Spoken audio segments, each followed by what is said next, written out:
ఈ దోశల్లోకి మినప దోశలోకి మినపప్పు దోశలోకి పల్లీలు చట్నీ చేస్తున్నానండి. వేరుశనగ పలుకులు, కరివేపాకు, ఎల్లుల్లిపాయలు, పచ్చిమిర్చి, ఎండుమిరకాయలు ఇవన్నీ వేసి చేస్తున్నాను. ఈ టేస్ట్ చాలా బాగుంటుంది. ఇలా చేసుకొని ట్రై చేయనమ్మా. మినప దోశలోకి చాలా బాగుంటాయి. దోశపిండి రెడీ చేసుకున్నాను. ఇప్పుడు దోశలు వేసుకుంటానికి ఈ దోశపిండిలోకి ఈ చట్నీ పల్లీలు వేసి చట్నీ చేస్తాం. పల్లీలు, కరివేపాకు, పచ్చిమిర్చి, ఎండుమిర్చి, ఎల్లుల్లిపాయలు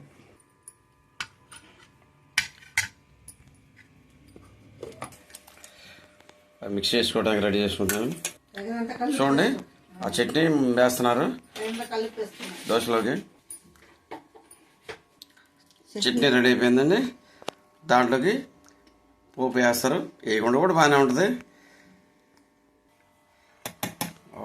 పోపు కూడా వేసారు. చూడండి ఎంత బాగా వచ్చిందో చట్నీ.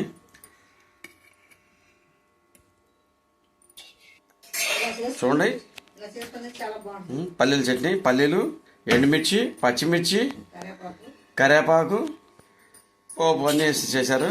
చూడండి ఎంత బాగా వచ్చిందో. మంచి టేస్టీగా స్మెల్ కూడా బాగా వస్తుంది.